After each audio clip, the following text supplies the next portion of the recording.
but for what it was worth, it's also payday. So I had to go pay a bunch of bills. So I'm on here late. They are jamming the fuck out of me with their directed energy weapons. Just the fuck out of me. I will not be surprised if I drop over. I won't. But 'tis the season. Easter are the devil lovers' favorite holiday. Easter far exceeds what would happen on Halloween, even.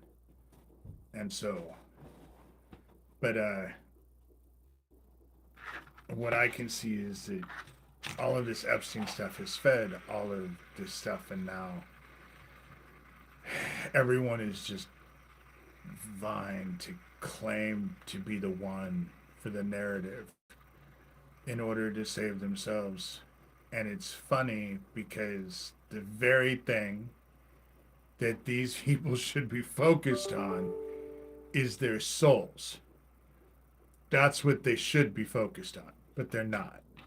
They're focused on controlling the narrative and protecting their secrets and all of their dark ass shit. And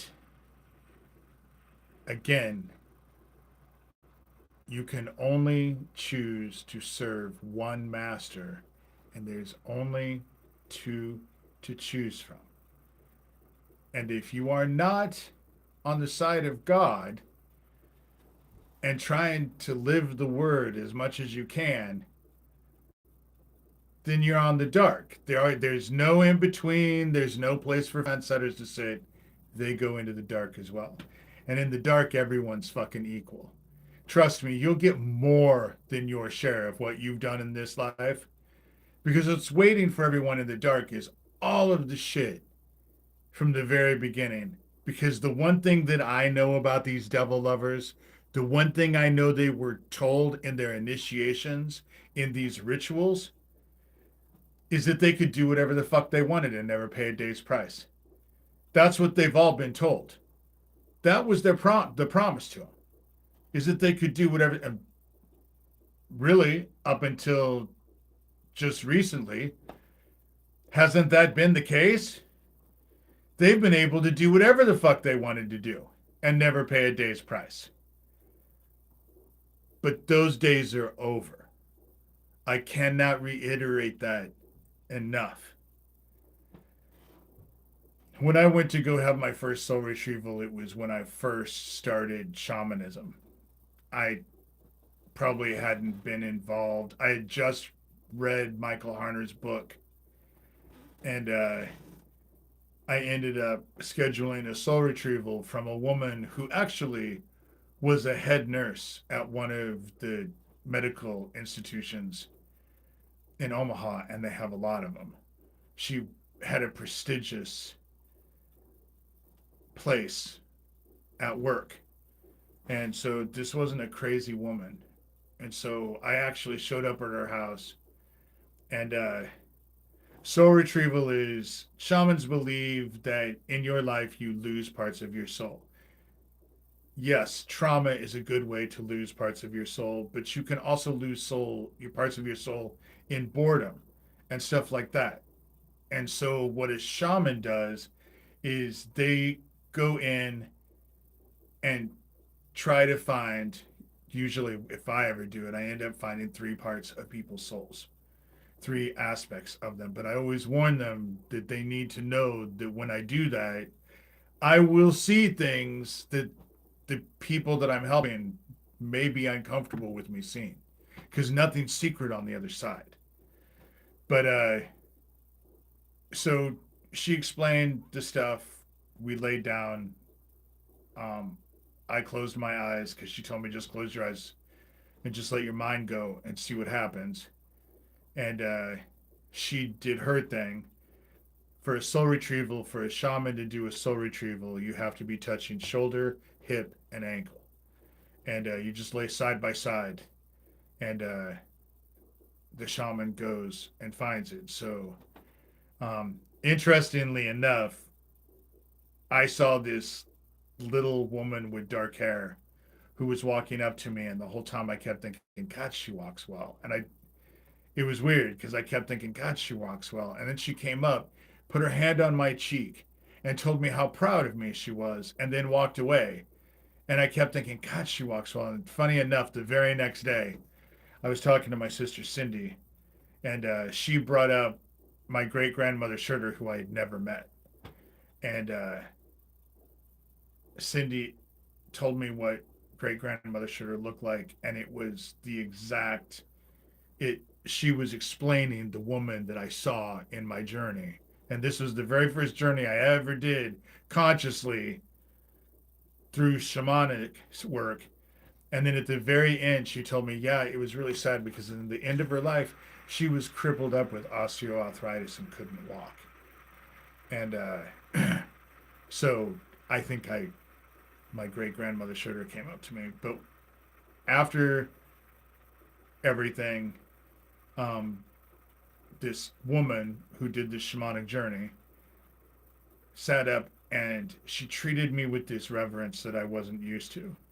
And the first thing she told me was that she had never met anybody who had traveled as far spiritually as I have. And, but I mean, duh, with my abuse. And that's why they drowned you as a kid over and over and over and kill you and then revive you because they think that people who die and come back have a stronger connection to the other side, which I think may be the truth. I'm definitely connected there. But but then she also looked at me and told me she couldn't tell me how, but I was here to change the world. And she treated me with a reverence, and every time I've seen her. And then the country of Scotland paid her to go to Scotland, bought her a house, and gave her a 4-year stipend so she could um, go and start investigating and doing investigative work on the Celtic shamanism stuff that went in Scotland. And so she told me that. I tell everybody this for a reason because I know that the bad guys, there's 16 people in here, and I bet most of them are fucking from Sewer Town. All the bad guys are listening. You may have been promised that you could do whatever you wanted and never pay a day's price, but that was through the fallen. And after my dad died, and especially after my 40th birthday, when I had to go through the psycho pumping myself on my 40th birthday, I'm not kidding. I spent a little over 2 years, about 2.25 years, almost every day doing shamanic work and going and finding the fallen. Because when I helped Uriel cross over, who was the demon that I was always told lived inside my dad, and I always poo-pooed it. And then when he died, my dad and I are estranged. I start having this dream, and I'm in my favorite apartment that I ever was in, and I was in the kitchen, and the kitchen the living room and the dining room were L-shaped, and there were two doors in the kitchen, one leading to the dining room, one leading to the living room, and the doors were shut, and I knew that there was a demon on the other side of those doors, and a woman would knock on the door and walk in, and then I would listen to the woman screaming as the demon was screaming and ripping her apart. And I dreamt this dream for 3 nights, over and over and over, same exact dream. The only thing different was the woman was always different. So I wake up after the third night, and my sister Cindy calls me, I don't know, 8 o'clock that morning to tell me that our dad had died in the night. So the 3 days that I'm dreaming of this demon, my dad is dying, but we were estranged.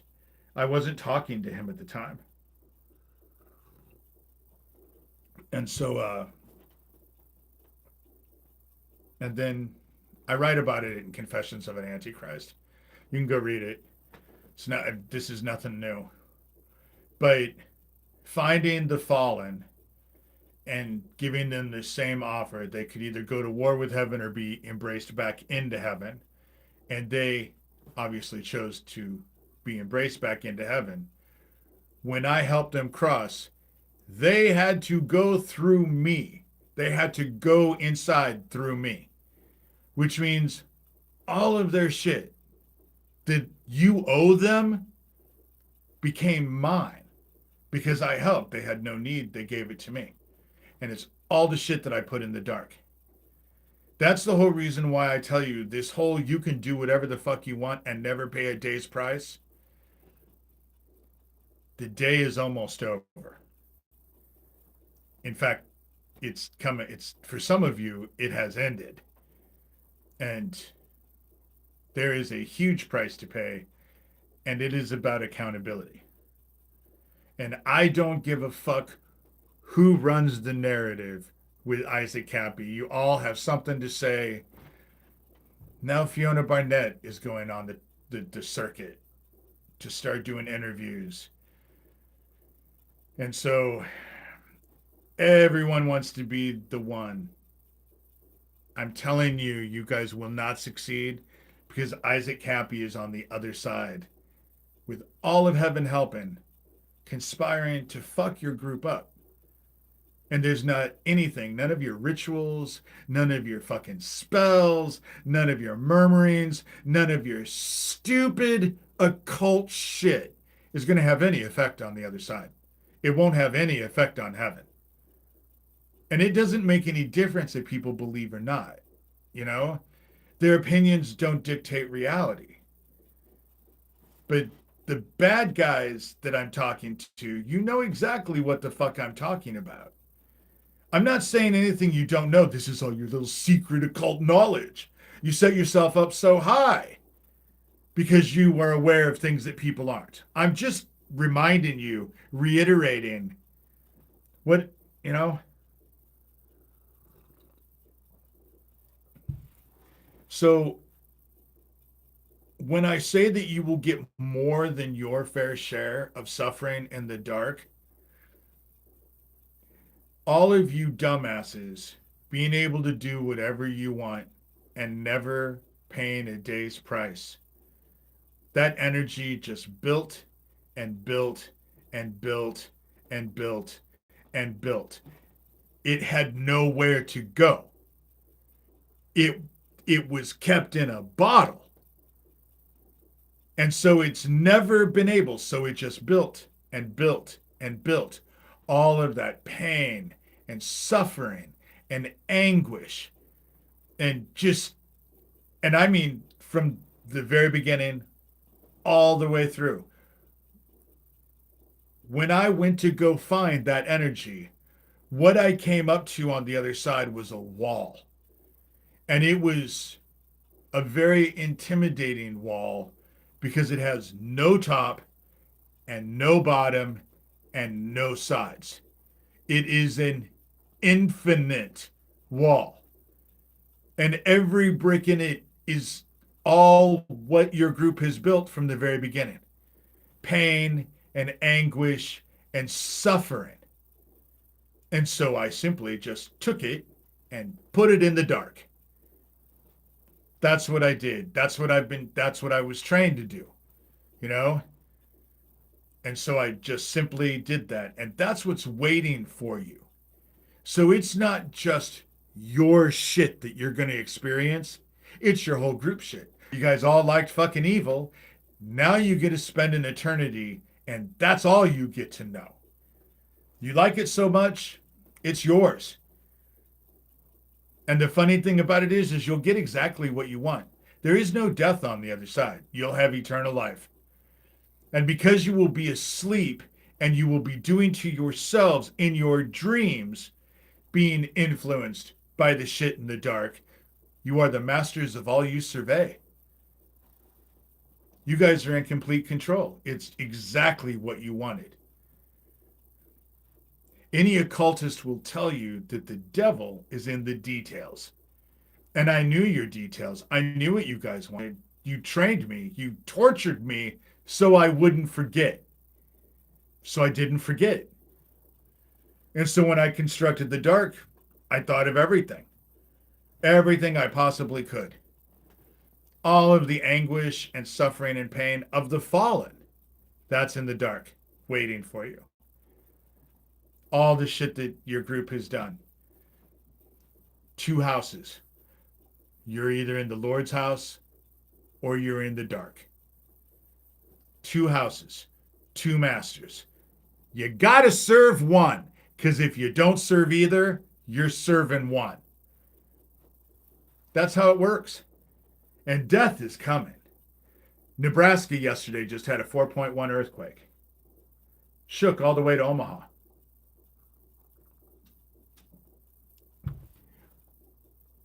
The new Madrid moves.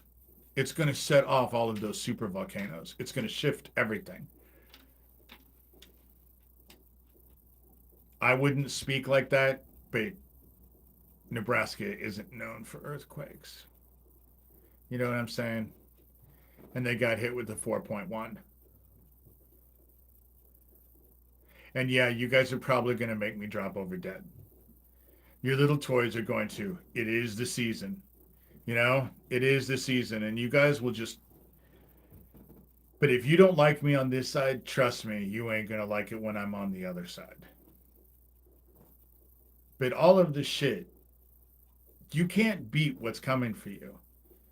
You stupid motherfucking child killing devil lovers. The difference between me and like Jeffrey Epstein and his little temple is that I gave all my shit to heaven.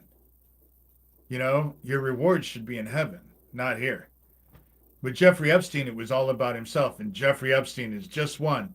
You guys have a lot of little warlocks doing the same shit Jeffrey Epstein is doing in that temple. That's the reason why this whole Jeffrey Epstein bullshit. Not one person is talking about what was going on in that fucking temple. Not a one. So it's not real.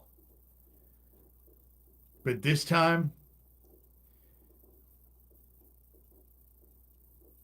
the person who you're taking out and fucking with has had to deal with heaven since I was in my late teens. That's when it all started to formulate. That's why I said when it began in the only way that I knew how, which was kind of the occult, you know, burning incense and no rituals. I never needed rituals. I was told to go inside. The warlock who didn't need a coven. And I don't need a coven. Shit is going out. I hear that Bill McDaniel was laughing about me the other day, telling people if they drive down, poo-pooing that sign. But the fact that you're actually saying something, dude. You know why I hung that sign, Mr. McDaniel? Is because it'll make you think twice before you do it to another woman. Do I think you're going to actually get busted for the women that you've done it to? No. But what's happened in town is that people have gotten disgusted. There's a lot of people because they're finding that people are just complacent with it out here. I'm not kidding you when I tell you, in some weird way, judgment is being done on a macro level on the whole planet. But for some weird reason, it's also happening on a micro level here in Harlem. And so, and I know that you guys can't beat what's conspiring, what is conspired against you, you know? And you can grasp onto your dark and tell yourself that you are just all that and so powerful and you can just do anything you want and accomplish anything you want and there's no one greater than you are, you're going to be surprised and not in a good way. Repent with sincere contrition. It's the only way you can save yourselves. But most of you don't have the capabilities. You don't have the abilities at all. Your egos would never allow it.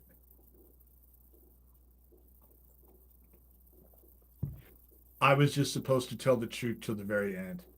So if you make me drop over dead tonight, I did what I was told to do. I carried all the way through my part of the bargain with heaven. And in the process, your group is going to get claimed by the dark, and you ain't going to like what's going to happen to you. And the same amount of mercy that you've offered me, let alone other people, is the same amount of mercy you're going to get. The fact that you would murder my friends and then tell me, oh, well, I haven't emailed you in 4 months, Mr. Andy Villa, who I believe is Doug Mesner. Owen wasn't the first friend they murdered. It will be the last because now I just don't have friends. I have acquaintances, people that I'm friendly with. No one that I would get close to, no one that I would invite over for dinner. And that's because they would go out of their way to hurt me with them and then hurt other people. Isaac Cappy was my friend. And they can say that I didn't know Isaac Cappy. It's the stupidest thing I've ever heard. It's just desperate. It's desperate. The problem is that not only do I know Isaac Cappy, but he's helping me on the other side. You can't beat what's coming for you. Nothing's secret on the other side. Nothing is secret on the other side. And your occult shit doesn't work anymore. Who are you going to get help from? The fallen aren't here and need to help you anymore. That's the reason why your shit's falling apart. And it is falling apart. It is crumbling. And more than that, all of you fucking know it. Corey Daniel, Alicia Ray, you fucking look haunted. You know what I'm saying is the truth. Daniel Dowd, he's just a fucking idiot. Gio, he's an idiot. Tara Joyce goes with the wind, whoever pays her enough. You know? But Mr. and Mrs. Little Occult idiots, you know what I'm talking about. You know I'm telling the truth. And you're fucked. You're fucked. Your problem is that heaven brought you to me. You became into my awareness after murdering my friend.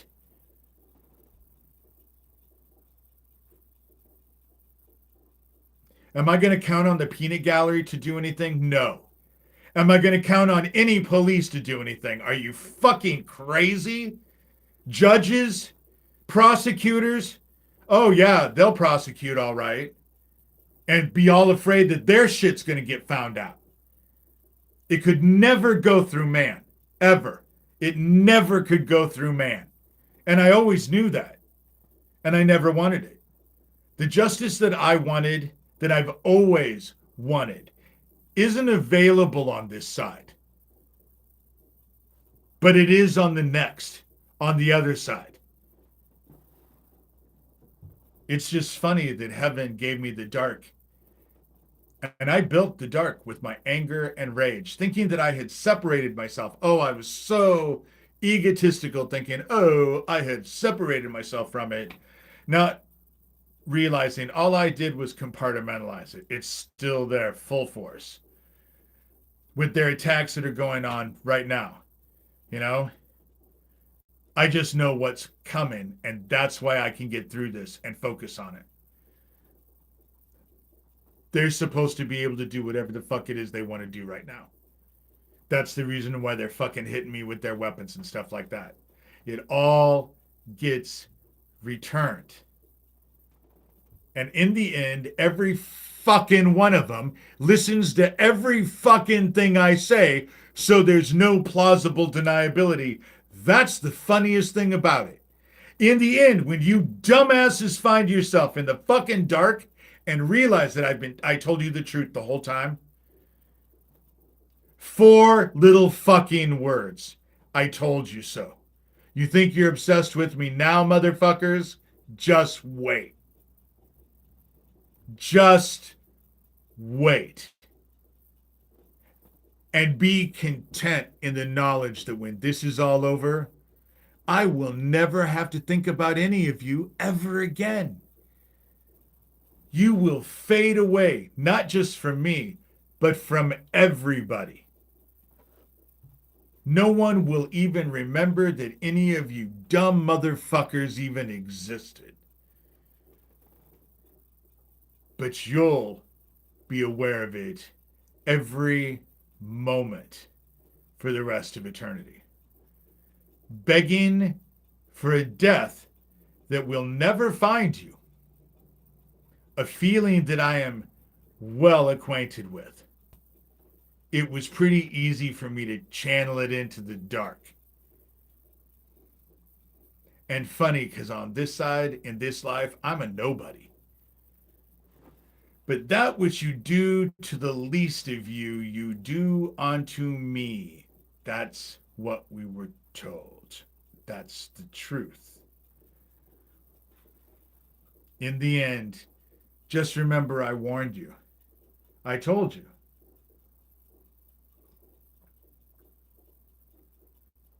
Just because in your arrogance and self obsession,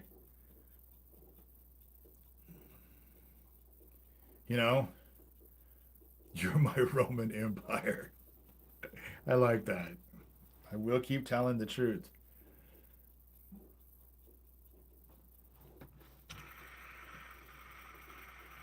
I just don't worry about stuff like I used to. And if I drop over dead, then I drop over dead. I think that how I look at it is that I'll beat the rush because I think the rush is coming. The sun is cooking the shit out of us. Kilauea keeps getting exponentially larger, which means the magma in the at the Earth's crust is super heated right now.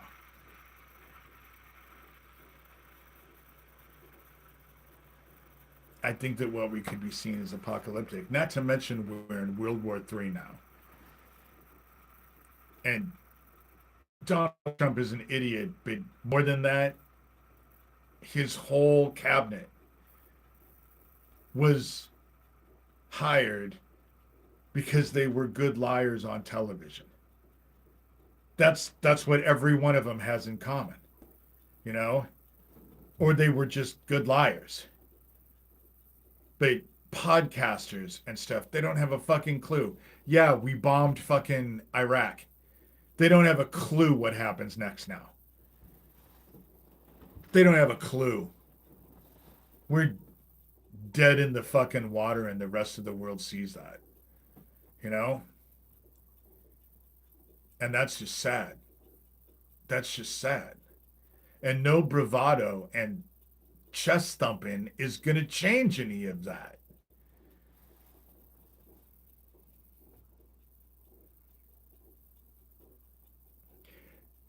Kash Patel just fired all of the people that were involved with cybersecurity. And do you know what Iran is really good at? Cyber crimes and doing cyber shit. So now the very people who would have kept us safe from that shit, there's nobody there. Who's going to do? Kash Patel? When he's busy not flying around, going on dates and going to parties and being a frat boy and blah, blah, blah, blah, blah. You know,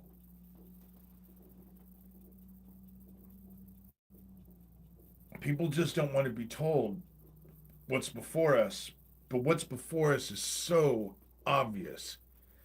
It is simply logical to look at it. You know, it's just crazy. We're at the end. We're at the end. And life as we all know it is about ready to seriously fucking change.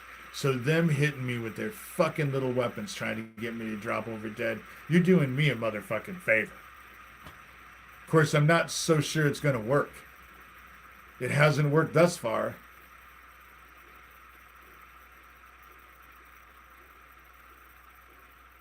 And I can't believe that heaven is sadistic. So I figure I'm here still for a reason and there's still work to do, which is why I do these YouTube lives. That haunted look that you have is going to get worse for all of you. For all of you. And if I were you, I would be wise and not try to use the dark to hurt me. Probably is not in your best interest, but do whatever the fuck you think you need to do. You know, who am I to say anything to you?